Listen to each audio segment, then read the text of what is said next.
The invitation wasn't sincere. Mrs. Lorraine Whitmore didn't really want to play chess with a child, especially not the son of her housemaid. But after 3 glasses of champagne and a particularly boring Thursday luncheon with the ladies from the Atlanta Historical Society, she thought it might be hilarious. "Audrey," she called, tapping the rim of her glass with a silver spoon. "Does your boy still play that little board game?"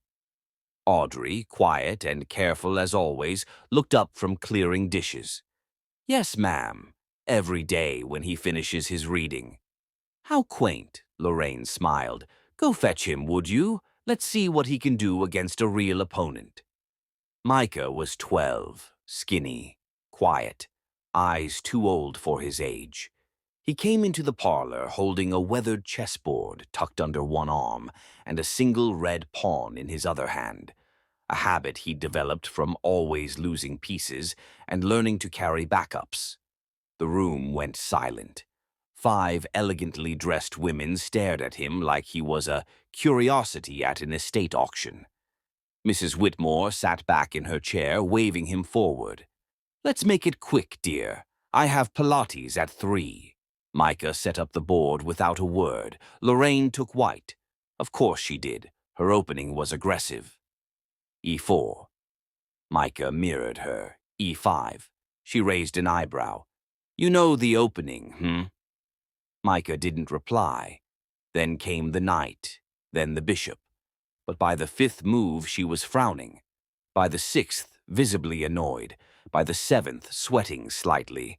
And by the 8th, he looked her straight in the eye and said, "Checkmate," silence. Then laughter from one of the guests. But Lorraine didn't laugh. She stared at the board, counted the pieces, looked again. "No, that's—" She reached for her queen. Micah shook his head once. "If you move that, your bishop's pinned, and the knight takes your king either way." He said it calmly, like a teacher correcting a mistake. And Lorraine, whose late husband had taught her chess at Yale, who once donated $20,000 to the Georgia Chess Club, had just been dismantled by a 12-year-old with second-hand sneakers and a broken watch. After a long pause, she stood. "Well," she said, forcing a smile. "Beginner's luck." Micah said nothing. He packed up the board and left the room, not even glancing at the women who still hadn't spoken. That night, after everyone had gone, Lorraine's husband, Gerald Whitmore, a silver-haired real estate magnate and retired tournament-level player, asked casually, "Did I hear you lost today?" She glared at him. "To a child." "Oh?" "Audrey's boy." Gerald sipped his scotch. "What opening did he use?" "I don't know. Something ridiculous. Knight's Gambit or King's whatever." He nodded slowly, then asked the butler to bring Micah back. 10 minutes later, Micah stood in the study, his board under his arm again. Gerald gestured to the seat across from him. "I'm told you're talented." Micah just nodded. "You beat my wife?" "She's impatient," Micah said, "and she overextended her bishop too early." Gerald raised an eyebrow, then smiled. "Good. Let's play." What followed was not a game. It was an education. Gerald Whitmore had played for decades. Micah had studied YouTube videos on a cracked phone and memorized grandmaster openings in the back of a city bus. They played in silence. 20 moves, then 30. Then Gerald leaned back and rubbed his chin. "Well, I'll be damned." Micah looked up. "I can force a draw from here," the boy said, "but you'll win in 63 moves if I misplace the pawn." Gerald blinked, then laughed, a deep, real laugh. "Audrey," he called, "what the hell have you been feeding this kid?" Later that night, Gerald found Micah in the kitchen drinking orange juice straight from the carton. "Don't tell my wife," Gerald said with a wink. "She'll have us both fired."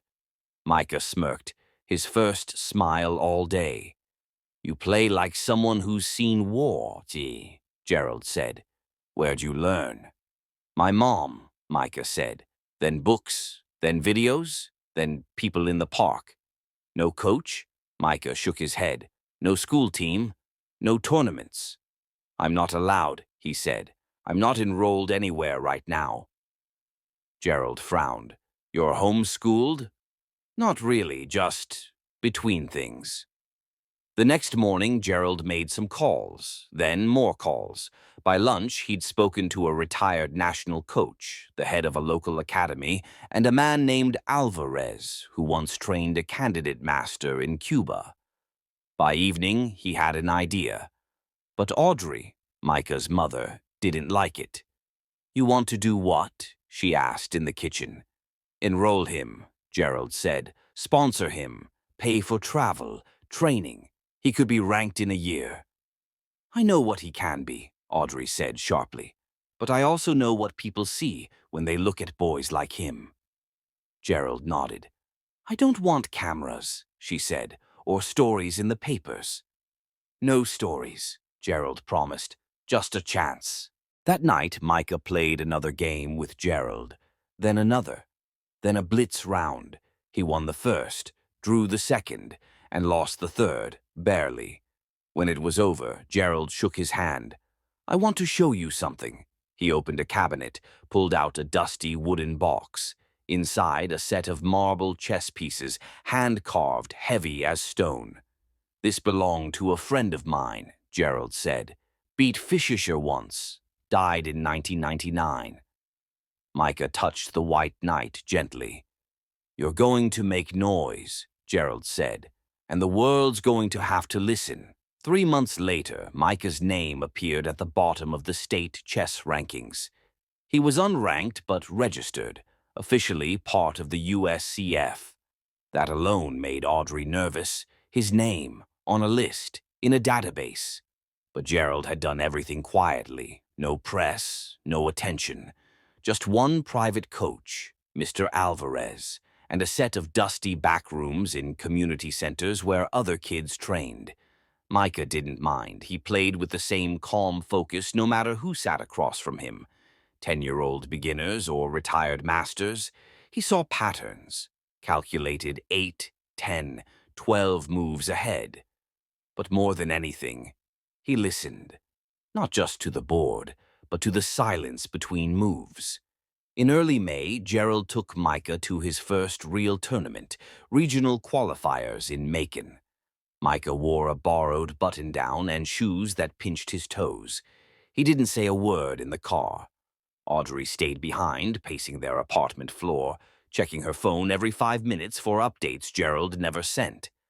By sundown, she got a photo. Micah holding a second-place plaque. Expressionless. But in his eyes, something new, something forming.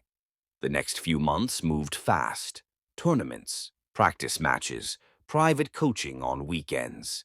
Micah's room filled with notes, books, boards, and note cards taped to the wall, openings, endgames, famous defeats. He slept light, ate little, but always played hungry. Not for trophies, for understanding. Then came nationals. Gerald paid for everything, hotel, flights, even a new suit. Audrey insisted on going. She sat in the crowd while her son, her baby boy, who once counted coins to ride the Marta, walked onto the stage in a ballroom filled with velvet chairs and polished adults. His final opponent was ranked number 3 in the country. 17, homeschooled, sponsored, trained in Moscow for a year. They called him the next Magnus. He smiled at Micah like you'd smile at a kid brother who wandered into the wrong classroom, then lost in 13 moves. The room was dead silent. Then someone clapped, then 2. Then the whole room stood. Audrey didn't clap. She cried, silently, proudly. After the win, reporters circled, cameras blinked, questions flew. What school do you represent? Who's your coach? How long have you been playing? Micah simply said, My mom taught me. Gerald met them outside the hotel. He didn't speak, just handed Micah a small envelope. Inside, a letter of sponsorship from a major university. Full ride, early admission, with chess as his official sport. Micah looked up, said only, "Can I take the board with me?" The last time Gerald played him was 2 days before Micah moved out. They sat in the study, marble pieces between them. Gerald opened strong. Micah countered. They went back and forth until Gerald leaned back and asked, "Do you remember the first game?" Micah nodded. "You let me win." "No," Micah said, smiling faintly. "Your wife did." Gerald laughed, then nodded. "I guess we both needed the lesson." Back at home, Audrey packed slowly. The apartment looked too quiet without the boards, the books, the sound of Micah muttering lines under his breath. He came out of his room one last time, held something in his hand, a black pawn. "Keep it," he said. "That's the one I beat her with." Audrey smiled. "You sure?" Micah nodded. "You'll need it when people try to underestimate you." 3 years later, Micah was featured on the cover of a national magazine, not for chess, but for math. He'd solved a problem no one under 25 had ever cracked. When asked what made him so gifted, he said, "I started with chess, and chess taught me how to see people." Somewhere in Atlanta, Lorraine Whitmore opened her morning paper and stared at the photo.